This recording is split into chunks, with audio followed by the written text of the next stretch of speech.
Efésios capítulo 5, faremos a leitura do verso 3 até o verso de número 21. Efésios 5, do verso 3 ao verso 21. Nos diz assim a palavra de Deus: Mas a impudicícia e toda sorte de impureza ou cobiça nem sequer se nomeia entre vós como convém a santos, nem conversação torpe, nem palavras vãs ou chocarrices, coisas essas inconvenientes, antes, pelo contrário, ações de graças. Sabei, pois, isto: nenhum incontinente, ou impuro, ou avarento, que é idólatra, tem herança no reino de Cristo e de Deus. Ninguém vos engane com palavras vãs, porque por essas coisas vem a ira de Deus sobre os filhos da desobediência. Portanto, não sejais participantes com eles. Pois outrora erais trevas, porém agora sois luz no Senhor. Andai então como filhos da luz. Porque o fruto da luz consiste em toda bondade e justiça e verdade, provando sempre o que é agradável ao Senhor. E não sejais cúmplices das obras infrutíferas das trevas, antes, porém, reprovai-as. Porque o que eles fazem em oculto, só referir já é vergonha. Mas todas as coisas, quando reprovadas pela luz, se tornam manifestas, porque tudo o que se manifesta é luz. Pelo que diz: desperta, ó tu que dormes, levanta-te de entre os mortos, e Cristo te iluminará. Portanto, vede prudentemente como andai, não como necios, e sim como sábios, remindo o tempo, porque os dias são maus. Por esta razão, não vos torneis insensatos, mas procurai compreender qual é a vontade do Senhor. E não vos embriagueis com vinho no qual há dissolução, mas enchei-vos do Espírito, falando entre vós com salmos, entoando e louvando de coração ao Senhor com hinos e cânticos espirituais, dando sempre graças por tudo a nosso Deus e Pai, em nome de nosso Senhor Jesus Cristo, sujeitando-vos uns aos outros no temor de Cristo. Oremos. Senhor Deus, nós estamos diante da Tua palavra, precisamos ser edificados por ela. Encha-nos, ó Deus, com Teu Santo Espírito. Senhor, convence-nos do pecado, da justiça, do juízo do Senhor. Se há em nós, ó Deus, qualquer tipo de frieza espiritual, de coração duro, que o Teu Santo Espírito possa vir, tocar no mais fundo do nosso coração, dividir aquilo que é indivisível, nos convencendo daquilo que precisamos fazer e como devemos ser para a glória do Teu nome. Ah, Senhor, tantas coisas em nós precisam ser mudadas e transformadas, e diante deste desafio a viver em santidade, ajuda-nos a fazer isto. Ajuda-nos a cumprir a Tua vontade, a fazer aquilo que agrada ao Senhor. Tem misericórdia de nós. Fala conosco, ó Deus, em nome do Senhor Jesus. Amém. Irmãos, nós entramos desde o capítulo 4 em um desafio que Paulo passa a fazer sobre viver a vida que agrada a Deus. Viver como filho de Deus, como cidadão do céu. Ele expõe nos capítulos iniciais de Efésios a realidade de que em Cristo nós somos um, de que em Cristo nós somos filhos, de que em Cristo nós pertencemos a um povo, a uma família. No entanto, quando pensamos em ser família de Deus, não podemos nos valer apenas das bênçãos do Pai, mas também temos compromissos e deveres com esta família. Por vezes nós queremos receber o tratamento de filhos. Isso é ótimo. Quem não quer ser consolado pelo Pai? Quem não quer ser amado pelo Pai? Todos nós queremos. Todos nós queremos o sustento vindo do Pai, o pão de cada dia vindo do Pai. O problema é que nós queremos fazer parte da família no que diz respeito a ter as bênçãos desta família, deste povo, deste Deus, deste Pai, mas não queremos seguir as obrigações que nos são exigidas por este Pai. É como se neste processo de filiação, nós estivéssemos dispostos a receber tudo de Deus, mas não fazer absolutamente nada em obediência a este Pai. É como se neste processo de filiação, tudo aquilo que o nosso Pai do céu nos manda fazer, nós ignorássemos. O que Paulo faz aqui em Efésios, então, é mostrar: vocês são filhos, vocês têm parte na herança, vocês têm o selo da bênção do Senhor, vocês vão desfrutar de todas as promessas. Mas agora, na sequência do capítulo 4, ele vai dizer: vocês também têm compromissos e obrigações, porque todo filho ligado a um pai de verdade deve a ele submissão. E ele começa falando destas nossas obrigações, dizendo a partir do verso 17 do capítulo 4, rompa com o seu passado. Deixa o velho homem, abandona, e assuma a sua condição e a sua postura de filho. Nessa relação apresentada em Efésios, então, de alguém que estava fora da família, que não era filho, mas foi convidado a fazer parte da família, é como se Deus dissesse assim: lá fora, em outra casa, em outro mundo, pertencendo a outro reino e a outro tipo de povo e grupo, você tinha um comportamento. Mas aqui é diferente. Então, assuma logo essa postura de filho de Deus e viva como tal, como novo homem criado à imagem do Senhor. Então, a partir do verso 25, ele mostra-nos como nós vamos viver assim. E fala sobre viver em santidade na forma de falar, de pensar, de agir. E ele segue, então, falando para nós sobre santidade. Por isso o tema da nossa exposição é o mesmo da semana passada: desafiados a viver em santidade. Mas hoje Paulo fará um contraste entre os filhos das trevas e os filhos da luz. E a pergunta que eu faço, então, introdutória ao nosso sermão: você é filho das trevas ou você é filho da luz? Nós veremos o nosso sermão em duas divisões: como vivem os filhos das trevas, como vivem os filhos da luz. Para que ao final dessa exposição você tenha a condição de refletir e responder a esta pergunta: se você é filho das trevas ou se você é filho da luz. Vejamos então como vivem os filhos das trevas a partir do verso de número 3. A impudicícia, imoralidade, indecência e toda sorte de impureza ou cobiça nem sequer se nomeia entre vós, como convém a santos, nem a conversação torpe, nem palavras vãs ou chocarrices, coisas inconvenientes, antes, pelo contrário, ações de graça. De todas as muitas falhas que os filhos das trevas podem ter, Paulo resume em um grande pecado: os pecados ligados à imoralidade sexual. É como se, de forma última, esta vida de oposição a Deus conduzisse alguém a uma prática imoral.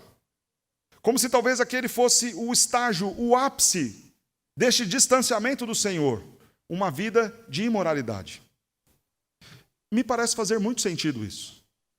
Porque quando nós olhamos toda a produção deste mundo caído, ela gira em muitos assuntos, mas sempre para em questões ligadas à sexualidade. Observe, por exemplo, os filmes de comédia. Falam de muitas coisas, mas sempre o tom maior gira em torno de questões ligadas à imoralidade. Veja, por exemplo, shows de stand-up. Como a maior parte das vezes as piadas estão ligadas com duplo sentido, com fundo de moralidade, as conversações são assim. Então, há muita razão no que Paulo coloca aqui. Como talvez a grande característica dos filhos das trevas sejam este amor a tudo aquilo que é imoral, aquilo que é devasso, aquilo que é indecente. Isso faz muito sentido no contexto da igreja de Éfeso, porque o grande templo da deusa Diana estava ali. E a deusa Diana era justamente reconhecida como esta da fertilidade, do vigor sexual para as mulheres, onde os ritos no templo, Eram ritos de prostituição, de imoralidade. Então nos parece que realmente o contexto da cidade de Éfeso era um contexto assim, sujo, impróprio. O que Paulo está nos ensinando, e todo o nosso texto será de aplicação o tempo inteiro, geralmente nós fazemos uma exposição e aplicamos ao final, este sermão será todo ele aplicando versículo após versículo, porque é assim a forma como o texto está apresentado. E o que Paulo está colocando aqui é que para nós, filhos da luz, não pode passar em nossa cabeça qualquer tipo de desejo por aquilo que é impróprio. Pastor, mas a questão sexual é ruim? De forma nenhuma. O sexo é uma bênção. No tempo certo, dentro das leis corretas e com a pessoa correta. Qual é o tempo certo? O tempo de maturidade de homem e mulher que abandonam pai e mãe, que têm as condições de seguir a vida a dois e constituir uma nova família. Esse é o tempo certo. Se o menino ou a menina não tem a menor condição de constituir família, não tem a menor condição também de falar de vida sexual. Nós temos que ensinar isso nas escolas, para as crianças de 14 e 15. Não. A não ser que crianças de 14 e 15 já tenham condições de serem chefes de família, donas e administradoras de seus lares. Do contrário, não cabe. Deixe o homem, pai e mãe, a necessidade de maturidade. Há um contexto de lei que valida a condição sexual, o casamento. Una-se, então, a sua mulher. O casamento é monogâmico. O casamento é heterossexual. E dentro dessas condições, desta norma e desta lei, é que o casamento pode ser constituído. Homem e mulher maduros a ponto de viverem sem os pais e sem depender deles, em uma união monogâmica, um homem para uma mulher, vão se unir e reconhecer diante do Estado esta união. Pronto. Agora podemos ir à sequência do texto lá de Gênesis. Tornem-se os dois uma só carne através do ato sexual. Nessas condições, o sexo é uma bênção. Para o casamento, para o marido e para a mulher, é algo que glorifica a Deus. Qualquer relação sexual que foge disso, ela é considerada por Deus imunda, imoral, indecente, imprópria. E é disso que o texto está falando. Relação homossexual, homem com homem, mulher com mulher. Relação entre dois jovens que ainda não são casados. Relação de alguém casado fora do seu casamento. Qualquer tipo de pornografia. São imoralidades da qual o Senhor está dizendo, isso não deve fazer parte da vida de vocês que são luz. Em absoluto não. E o que o texto coloca? Que isso não passe sequer pela cabeça de vocês. Que vocês não desejem, não cobicem isso. Cobiçar uma relação sexual ilícita. Cobiçar a mulher do próximo. Cobiçar a pessoa do mesmo sexo. Cobiçar práticas sexuais ilegítimas à luz da Escritura, sujas e ofensivas à santidade do nosso Deus. Cobiçar e desejar uma vida sexual à semelhança do que vivem os de fora, os das trevas. Não podemos sequer considerar isso. Esse não pode ser o nosso desejo. Mas que não haja também nenhuma conversação nesse sentido.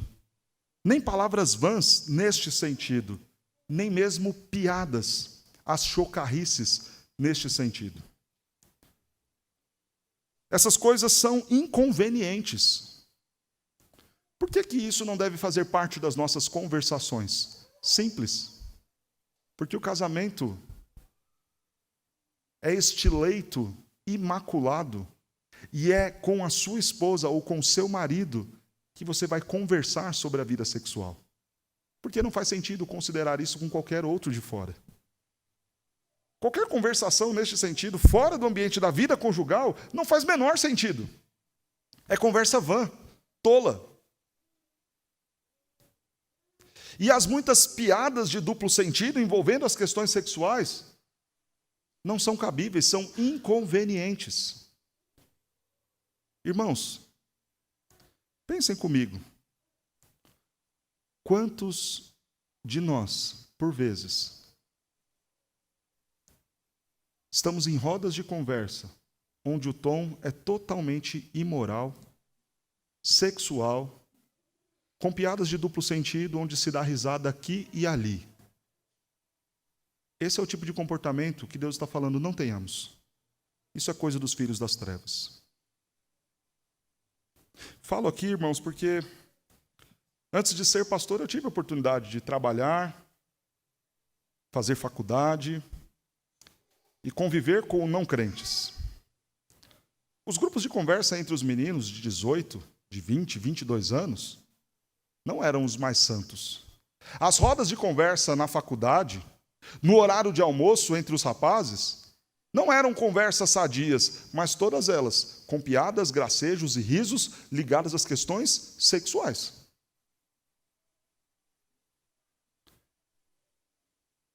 E talvez a gente pudesse pensar que esta seja uma realidade a ser chamada a atenção mais para os homens.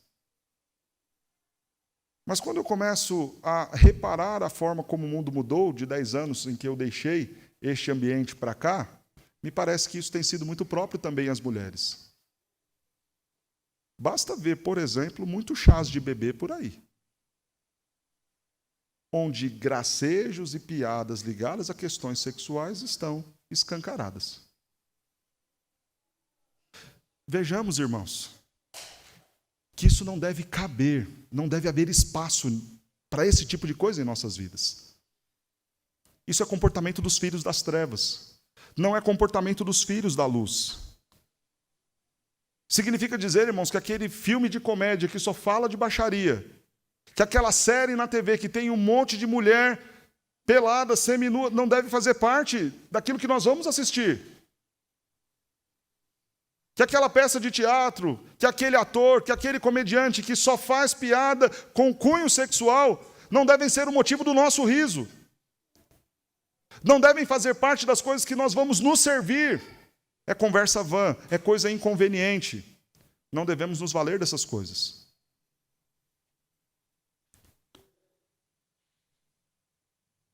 O texto vai nos colocar, então, qual é o resultado de tudo isso. Essas obras dos filhos das trevas receberão o justo juízo do Senhor. Os versos 5 e 6 nos mostrarão isso de forma ativa e de forma passiva. Primeiro, passivamente, no verso 5 diz que para estes não há herança, nenhuma herança no reino de Cristo e de Deus para estes que vivem desta forma. Então, passivamente, o juízo para estes que vivem esta vida imoral, esta vida sexual contrária à Escritura, e sem nenhum tipo de controle ou domínio, o que diz o texto? Passivamente falando, eles não têm lugar no reino de Deus. Ativamente falando, o texto segue. E nos diz que também estes receberão a ira de Deus. Ninguém vos engane com palavras, porque sobre estas coisas vem a ira de Deus para estes filhos da desobediência. O que o texto coloca, irmãos, é que talvez nós sejamos convencidos pelo mundo de que a coisa não é bem assim. De que o pastor talvez esteja sendo duro demais nessas afirmações. Mas observe as duas palavras, aqui inicia o verso 5 e aqui inicia o verso 6 de Efésios capítulo 5. No verso 5 diz, sabei, pois, isto, tenham por certo isso, tenham na consciência de vocês que não tem lugar no reino de Deus esses que vivem esta vida de imoralidade e de indecência. E que ninguém vos engane. Eles receberão o juízo de Deus, virá sobre eles a ira do Senhor. E Hebreus nos diz que terrível coisa é cair nas mãos do Deus vivo. Quando nós pensamos nesta ira do Senhor e o quão terrível ela é só nós considerarmos este mesmo poder do nosso Deus, que está à nossa disposição e trabalhando por nós para fazer coisas grandiosas e extraordinárias. Também, Deus pode se valer dele para exercer o seu juízo. E da mesma forma, irmãos, que absolutamente ninguém pode deter o nosso Deus quando ele quer fazer algo para os seus filhos. quando Ele quer fazer milagres e coisas extraordinárias, absolutamente ninguém também poderá deter e parar Deus ao exercer a sua justiça e derramar a sua ira. Por isso que em Sofonias capítulo 3 ele diz: eu estou ajuntando as nações para derramar sobre eles o fogo do meu zelo. Porque vem sobre estes que vivem esta vida indecorosa a ira do Senhor. Que ninguém vos engane. Por que Paulo usa essa expressão, ninguém vos engane? Porque dentro da igreja de Éfeso existiam os nicolaítas. Os nicolaítas eram aqueles crentes que diziam assim: a graça te salvou. Deus é bom, Deus é misericordioso, Deus é gracioso. Você acha que Ele vai fazer isso aí que o pastor está falando? Pode viver, depois chega lá no culto, na hora da oração de confissão, você confessa, dá um abraço em Jesus e segue a vida. Que ninguém vos engane. Sobre estes virá a ira de Deus. Estas são as atitudes dos filhos das trevas. Agora, qual deve ser a nossa postura em relação a estes? O verso de número 7 vai nos dizer: portanto, não sejais participantes com eles. Veja que eles têm cobiças ligadas a toda esta perversão, as suas conversas refletem isso, sobre eles virá o juízo de Deus, e qual é a nossa orientação dos filhos da luz em relação ao convívio com eles? Simplesmente não convivam. Irmãos, nós precisamos ter posturas mais radicais. De virar e falar: olha, desse grupo eu não participo. Se esse é o tipo de conversação, de piada e de conteúdo que há lá nesse grupo de WhatsApp, desse grupo eu estou fora. Precisando, esse é meu número, liga para mim. Se esse é o tipo de conversa na hora do almoço, na roda ali do pessoal que está almoçando, então, com licença, pessoal, vou almoçar em outro lugar. Se esse é o tipo de conversação nas reuniões de família, com licença, não há espaço para mim aqui. Irmãos, nós precisamos ter essa postura, porque o texto diz: não participe com eles. Não seja participante desse tipo de conversação, desse tipo de prática, desse tipo de cobiça, desse tipo de anseio. É justamente aquilo que nos diz lá no Salmo 1. Não se detém no caminho dos pecadores, não se assenta na roda dos escarnecedores. Passa de largo de tudo isso. Tenha essa postura. Então chegamos ao verso 8, que é o centro desse texto. Vamos ler juntos? Efésios 5, 8. Pois outrora erais trevas, porém agora sois luz no Senhor. Andai como filhos da luz. Ok. Antes eram trevas. E nas trevas, este era o comportamento. Mas agora, vocês são diferentes. Agora vocês são filhos da luz. Andem como tal. Então nós chegamos na segunda parte do nosso sermão. Depois de ver como vivem os filhos das trevas, nós veremos como devem viver os filhos da luz. E o texto diz que os filhos da luz produzem, frutificam. E quais são esses frutos? No verso 9 vai nos dizer: são frutos de bondade, de justiça e de verdade.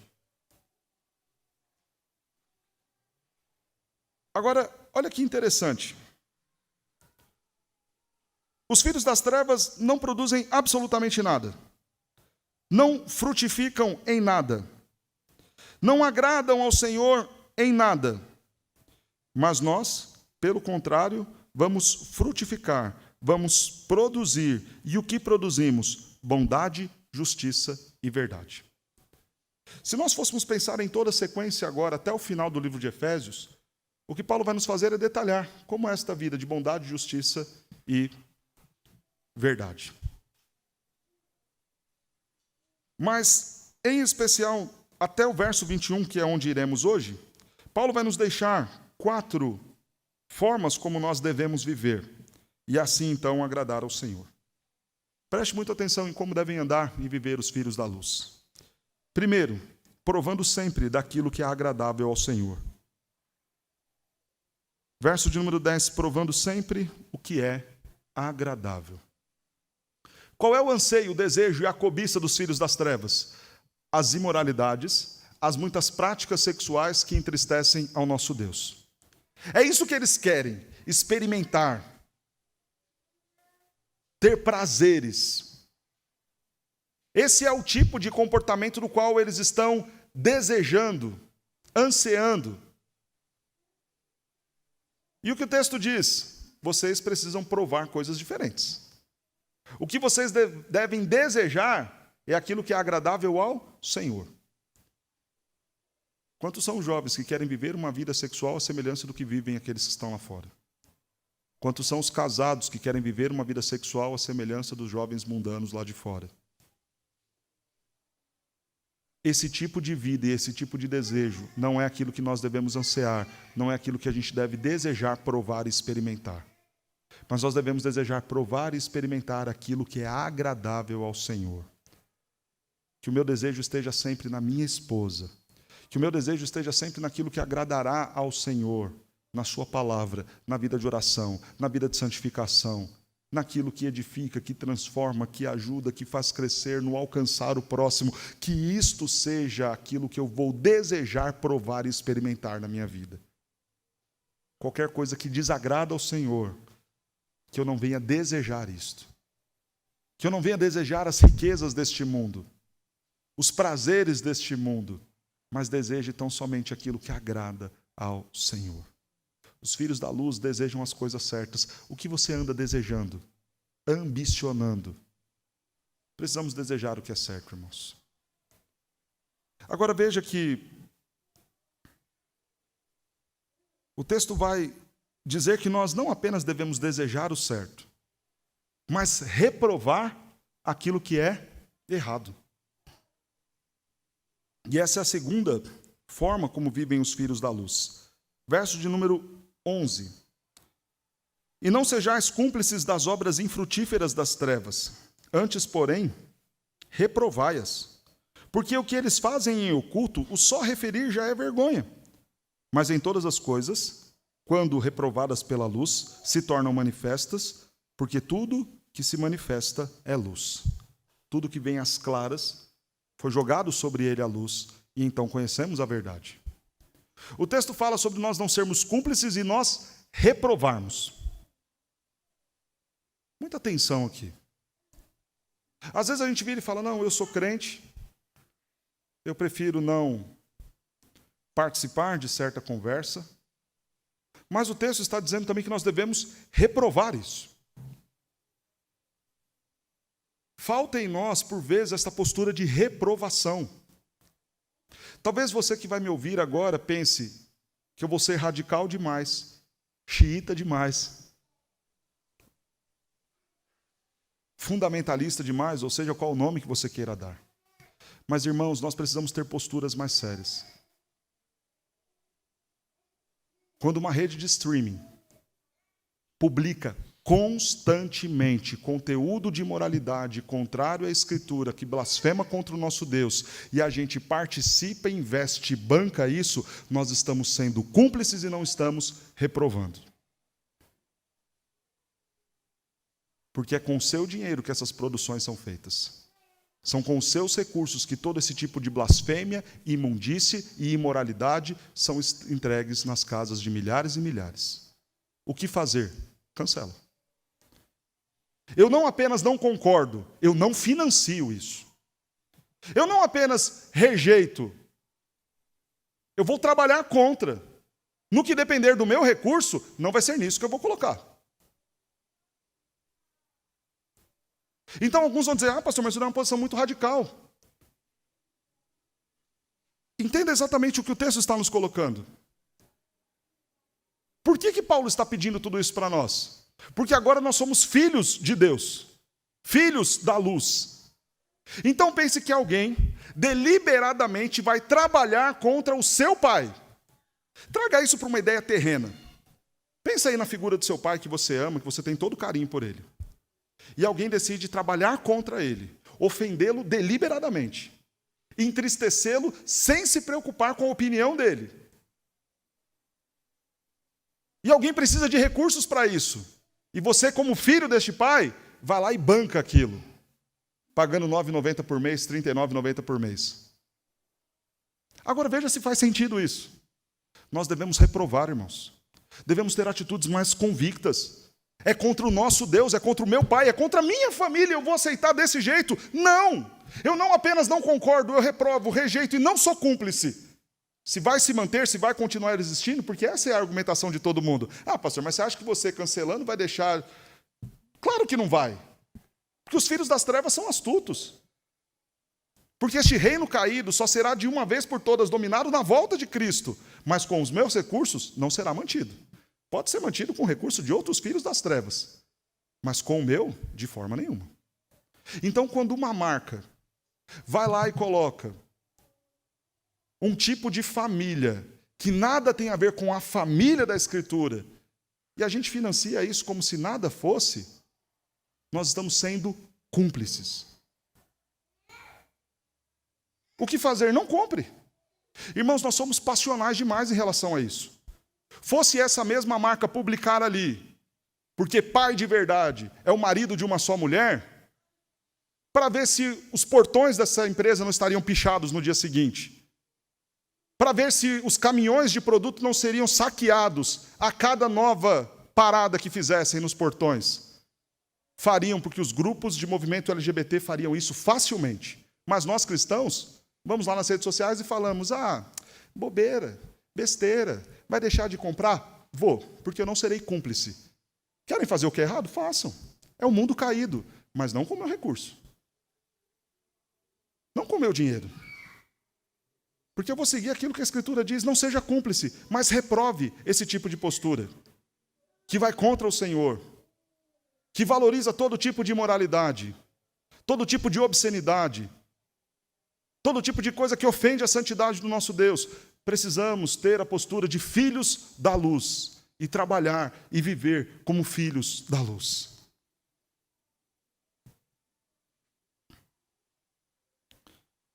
Como vivem os filhos da luz?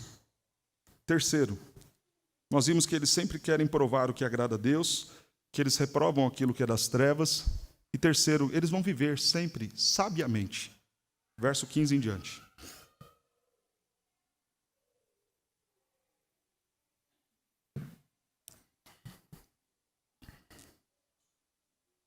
Portanto, vede prudentemente como andais, não como necios, e sim como sábios. 3 características sobre uma vida sábia que nós precisamos ter. Primeira, nós precisamos refletir nas nossas atitudes, no nosso proceder. Portanto, diante de tudo isso que foi exposto sobre quem são os filhos das trevas, vejam prudentemente como vocês vivem. Qual é o proceder de vocês? Porque andar tem a ver com esta forma de viver que nós adotamos. Observem isso.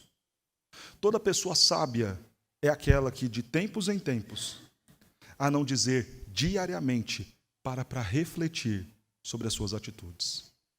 Senhor, como foi o meu dia? O que eu fiz de certo? O que eu fiz de errado? Onde eu preciso melhorar? Esposo, vem cá, você que convive comigo, fala para mim. Você acha que eu melhorei de um ano atrás, quando a gente teve aquela conversa? Ô, meu presbítero, vem cá. Você é presbítero, servo do Senhor, homem cheio do Espírito Santo. Pontua para mim aqui algumas coisas que eu posso crescer para a glória de Deus. Precisamos refletir com prudência. E a ideia de prudência aqui é dedicação em fazer isto. Aqueles que vivem desesperadamente apenas um dia após o outro, sem refletir quem são e o que estão fazendo, são os filhos das trevas. Quando o texto usa a expressão, lá no verso de número 5, que eles são incontinentes, é disso que o texto está falando. Eles não se contêm, saem fazendo e vivendo as coisas aleatoriamente, uma após a outra, erros após erros. O que o texto está dizendo? Os filhos da luz não são assim. Eles veem com prudência a forma como vivem. Todo sábio vai ser assim. Uma pessoa que gosta de refletir aonde precisa mudar, aonde precisa melhorar, aonde precisa acertar para a glória de Deus. Como viver sabiamente? Segunda forma apresentada no texto. Atento em todo o tempo. Remindo o tempo, porque os dias são maus, é o que diz o verso 16. A palavra grega para a ideia de remir o tempo tem na sua raiz a ideia de comprar. Alguém que compra alguma coisa, e sempre que você compra alguma coisa, você atribui valor àquilo. Como você tem atribuído valor ao seu tempo? Seu tempo de descanso, seu tempo de trabalho, seu tempo com a família, seu tempo de vida devocional. Nós precisamos ter atenção o tempo todo para a forma como estamos vivendo. O sábio faz isso. Ele vai remir o seu tempo. Meu tempo é valioso demais para que eu fique gastando horas e horas em televisão, horas e horas em séries que não agregam em nada. Hora em hora em conteúdo cheio de moralidade, cheio de pornografia, cheio de indecência. Eu tenho que remir meu tempo, eu estou investindo meu tempo, valorando meu tempo em alguma medida, em alguma coisa. Como e em que eu estou fazendo isso? Eu preciso remir meu tempo do jeito correto, porque os dias são maus. E como que eu vou fazer isso? Entendendo se há valor para que aquela televisão compre essa parcela do meu tempo. Se há valor naquilo que está sendo entregue para mim pelo WhatsApp, para ver se vale a pena eu vender o meu tempo por aquele preço que estão me cobrando. Essa é a ideia de remir o tempo. Ah, não, isso não me é valioso, ao ponto de eu perder 2, 3 horas aqui, passando o dedo para cima e para baixo, fazendo calo no dedo. Ah, não, isso aqui não me é valioso, ao ponto de eu deixar o tempo com a minha esposa, com os meus filhos, meu tempo de oração, meu tempo de leitura da palavra. Isso não me é valioso, isso não pode me custar tudo isso. Não estou propondo uma vida de alienação. Eu estou propondo uma vida onde nós vamos valorizar aquilo que de fato tem valor. Investir o nosso tempo naquilo que efetivamente custa e vale. O sábio faz assim. O sábio não perde tempo à toa. Não perde tempo com discussões com quem não quer aprender, batendo boca na internet. Não perde tempo ouvindo conversa fiada aqui e ali. Não perde tempo ouvindo fofoca dos outros. Não perde tempo dando risada de coisas sem graça que não agrada a Deus. Os filhos da luz são sábios e aproveitam seu tempo corretamente. Terceira forma de viver sabiamente: compreendendo sempre a vontade de Deus. Remindo o tempo porque os dias são maus, por esta razão, verso 17. Não vos torneis insensatos, mas procurai compreender qual a vontade do Senhor. Então o sábio, o tempo todo vai querer entender quais são os preceitos do Senhor. É deste tipo de vontade que o texto está dizendo. Por mais sábio que o homem seja, ele nunca vai entender os decretos do Senhor, a vontade decretiva dele. Os planos de Deus e a mente do Senhor é inalcançável, inatingível. Mas os preceitos do Senhor revelados na Escritura, esses nós podemos aprender e entender. Então, Senhor, como homem sábio que sou, filho da luz, cheio do Espírito Santo, eu quero compreender plenamente a sua vontade para o meu casamento, para a minha vida acadêmica, para a minha vida devocional, para o meu relacionamento com os meus irmãos, com os meus colegas de trabalho, porque eu quero fazer aquilo que te agrada. Veja o contraste, porque é isso que Paulo está fazendo. Os filhos das trevas não estão preocupados com a vontade de Deus. Veja que, nesse momento em que Paulo está contrastando a vida de um e outro, observe novamente lá o verso de número 5. Eles são incontinentes, não têm controle sobre suas ações, eles são impuros. Eles são avarentos e tudo isso é idolatria. Por que Paulo coloca isso? Porque, irmãos, quando nós não estamos submissos à vontade de Deus, é outro ídolo, é outro Senhor que domina o nosso coração. E quando é a vontade deste que nós estamos atendendo, este é quem de fato governa e reina nos nossos corações.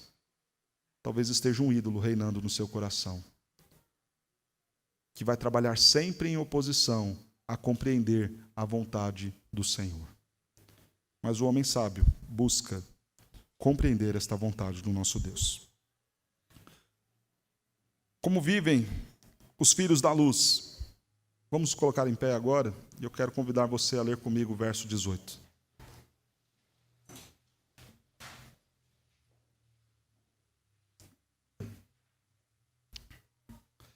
Irmãos, sem dúvida nenhuma, nós chegamos no ponto mais importante do nosso sermão. Tudo que nós falamos até aqui só é possível se o Espírito do Senhor produzir isso em nós. Não pense que você vai estalar os dedos e acordar amanhã depois desse sermão fazendo tudo o que é certo. Se o Espírito do Senhor não nos encher, nós não formos plenos, repletos dele, viveremos como filhos das trevas. Mas, irmãos, se nós formos tomados do poder do Espírito Santo, então nós teremos a plena condição de viver como filho da luz. Então leia comigo o verso de número 18. E não vos embriagueis com vinho, no qual há dissolução, mas enchei-vos do Espírito. A igreja pode assentar-se.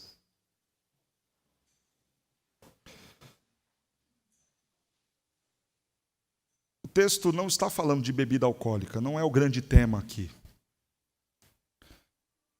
E eu vou remir o tempo e não falarei deste assunto. O que o texto está usando como comparativo é a condição de um bêbado. O bêbado é aquele incontinente do verso 5, que não tem domínio das suas atitudes, das suas ações. Ontem eu vi uma cena chocante e triste. Na portaria do nosso condomínio, uma criança, talvez de 8, 9 anos, segurando um pai alcoolizado, plenas 2 horas da tarde. O pai querendo fazer alguma coisa que eu não entendi muito bem, talvez uma ideia de agressão a alguém. E aquela criança dizendo, não, papai, não, papai. Me deu um certo embrulho no estômago quando eu vi aquilo, porque eu vi o sofrimento na feição daquela criança. De ver o pai alcoolizado, sem nenhum domínio de suas atitudes. Muito embora eu não queira gastar tempo falando da embriaguez ou falando das bebidas alcoólicas, se algo te domina, não faça uso disso. E eu creio que isso basta como resposta para qualquer coisa que você queira perguntar nesse sentido. Se te domina, se te faz perder o juízo, se te faz perder o controle das suas ações, não use. Não faça proveito disso. Deixe isso de lado. A condição da embriaguez é a condição deste filho das trevas, que anda de qualquer jeito, que não tem domínio das suas atitudes, que vive uma vida sexual descontrolada, que tem cobiças e desejos por coisas completamente contrárias à vontade de Deus, e ele não domina isso. O texto está dizendo, não viva assim dissolutamente, não viva desse jeito tal qual um embriagado que não consegue dar razão das suas atitudes. Pelo contrário, se encha com o Espírito do Senhor. E qual é a ideia de estar cheio do Espírito? É o Espírito dominando a minha vida, a minha fala, os meus pensamentos, aquilo que eu vou desejar, aquilo que eu vou achar bonito, divertido. É o Espírito Santo dominando e governando a minha vida. E não um homem que vive como louco, dissolutamente, sem controle nenhum, sem juízo nenhum, falando o que não deve, fazendo o que não deve, entristecendo as pessoas, entristecendo a Deus. Não é isso e não é assim que nós devemos viver. Somos filhos da luz, sejamos guiados pelo Espírito, vivamos como filhos da luz, andemos como filhos da luz. Irmão, se você não estiver cheio do Espírito Santo, você nunca vai melhorar.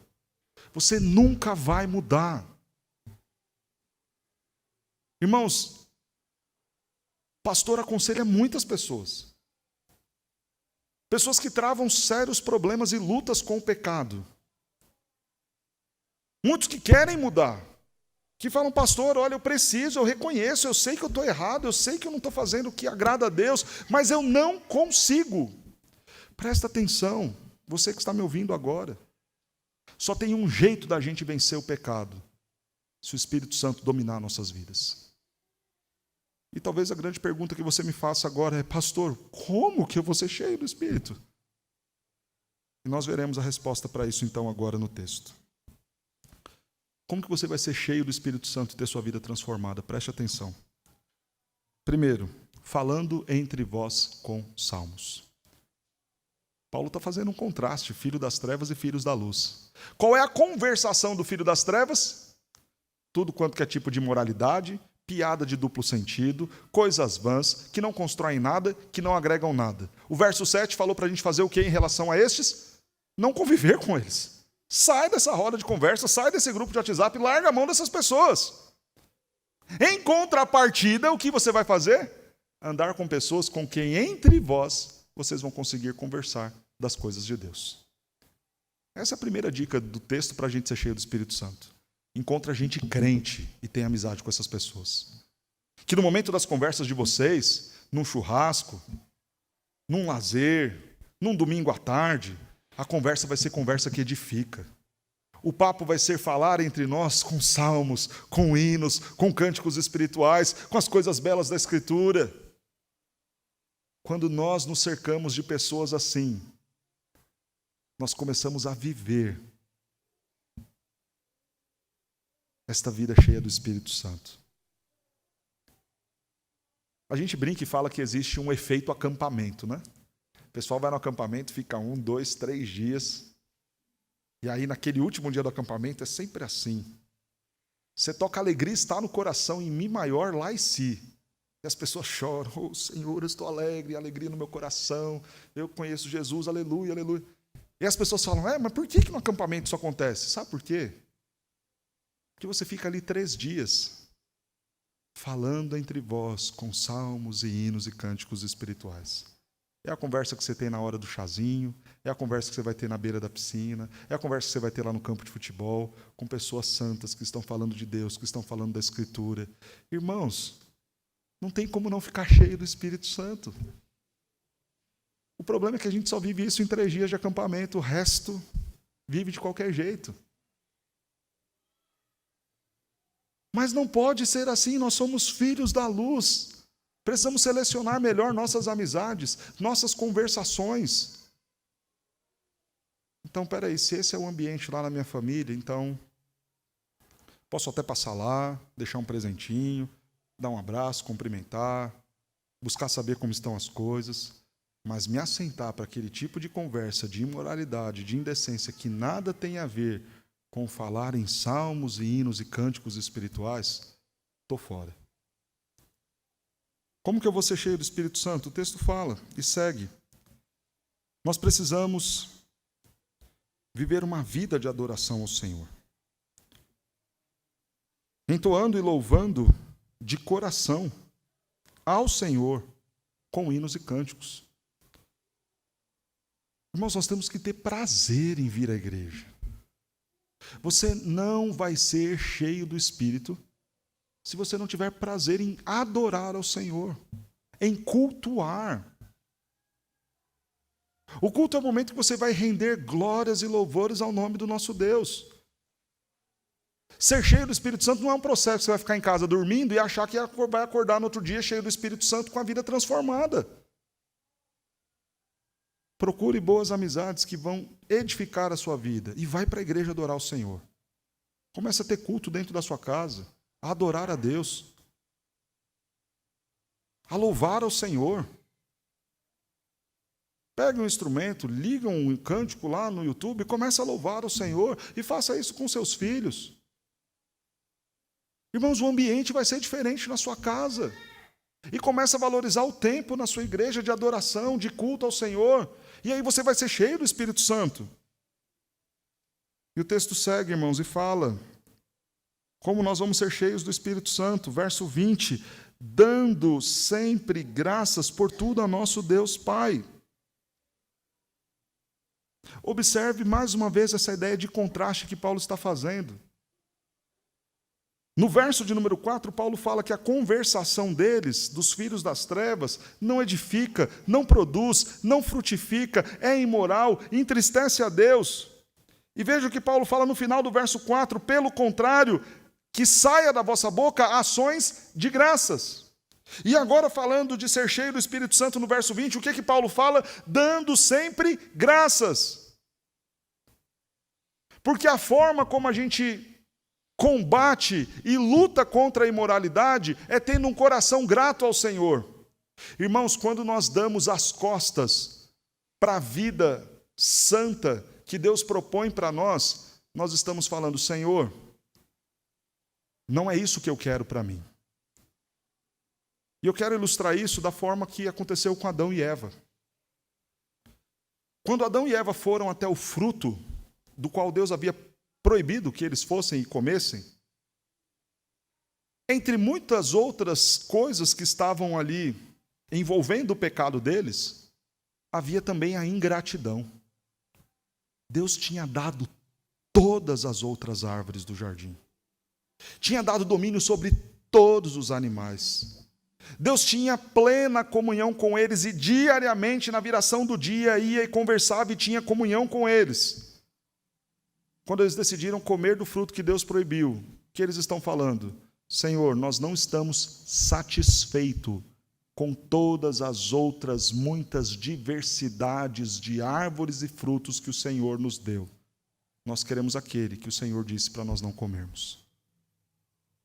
Quando você pensa em mulheres que não são a sua esposa, você está sendo ingrato a Deus com aquela que Deus te deu. Quando você pensa em uma vida sexual fora do casamento, na sua juventude, na sua adolescência, quando você pensa na pornografia, quando você pensa em qualquer outro tipo de prática sexual contrária à Escritura, você está dizendo, Senhor, não me basta e não me é boa a forma como o Senhor me apresentou de viver. Isso é uma demonstração de ingratidão.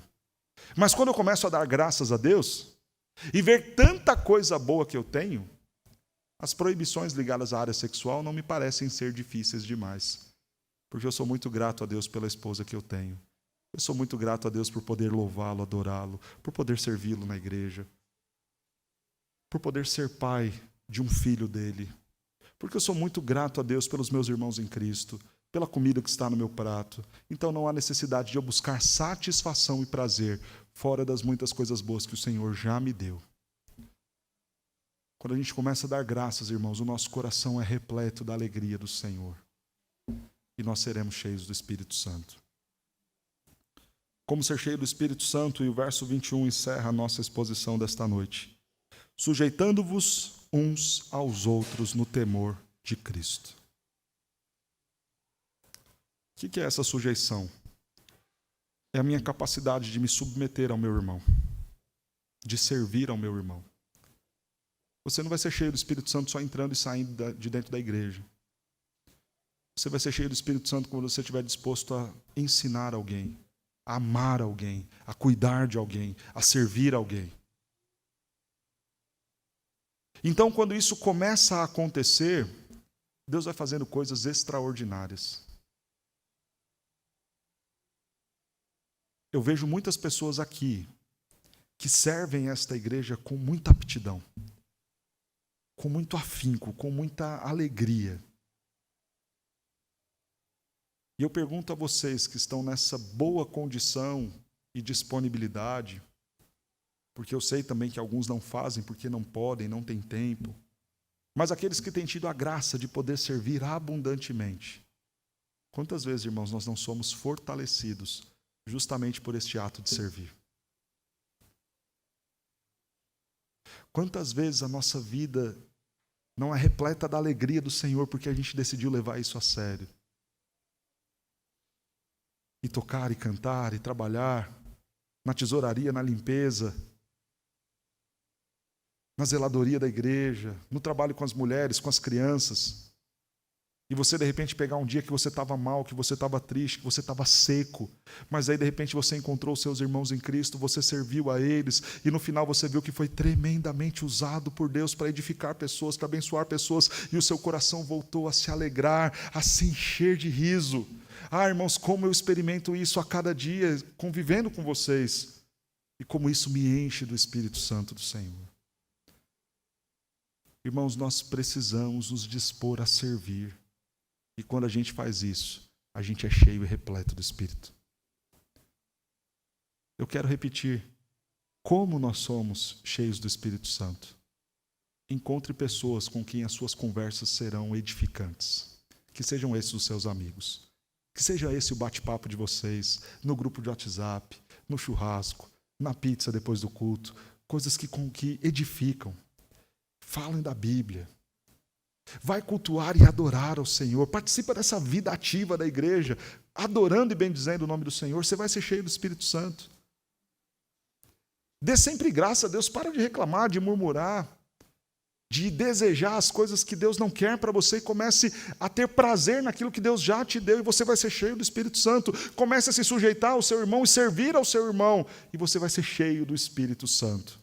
Para todas essas coisas, não é de casa dormindo que você vai conseguir. Sabe por que às vezes a nossa vida continua sempre ruim e ruim e ruim? Porque a gente não se dispõe a fazer aquilo que Deus está colocando para nós como uma simples forma e lição, para que Ele nos encha do Espírito, para que a gente efetivamente mude e viva como filhos da luz. Quero encerrar lendo com você o verso 14. Não foi à toa que eu deixei de ler e expor este verso até aqui. Talvez você se veja nessa situação, pastor. O Senhor mostrou os filhos das trevas, os filhos da luz. Eu acho que eu estou vivendo como filho das trevas. Quero dizer para você que ainda há tempo. Deus ainda nos chama para que a gente viva uma vida diferente. E o verso de número 14 nos diz: desperta, ó tu que dormes, levanta-te de entre os mortos, e Cristo te iluminará. Talvez você esteja vivendo uma sonolência espiritual. Talvez você esteja numa condição ainda pior, a de morte espiritual. Porque esta foi a condição daqueles que ainda não foram alcançados pela graça, conforme diz Efésios 2. Mas o chamado de Deus para a sua vida nesta noite: levanta, desperta. Você que está dormindo espiritualmente, você que está numa frieza espiritual, você que não avança, não progride, não cresce espiritualmente, levanta, desperta, e Cristo vai te iluminar. Irmãos, veja que não depende de você se auto-iluminar. Não depende da igreja te iluminar, do pastor te iluminar, mas o próprio Cristo lançará sobre você a luz dele, a graça dele e o Espírito dele. E há aqui uma promessa. Ele vai fazer. Irmão, se Cristo operar a obra dele em sua vida, ninguém pode deter. Ninguém pode parar. E nós seremos poderosamente impactados pela ação do Espírito Santo em nossas vidas. Então levanta, adora, desperta, que Cristo vai iluminar, mudar e transformar a sua vida. Cristo Jesus vai fazer isso porque Ele nos ama, irmãos. Porque afinal de contas Ele deu a vida dele na cruz em nosso lugar. Não há satisfação nele, nem como co-irmão, na condição de filho deste Pai, nem como aquele que nos salvou na cruz. Não há satisfação nele em nos ver assim. Ele nos amou ao ponto de verter o seu sangue em nosso lugar e ressuscitou para que eu e você tenhamos vida e vida em abundância. Então levanta, desperta, e Ele vai te iluminar em nome de Jesus.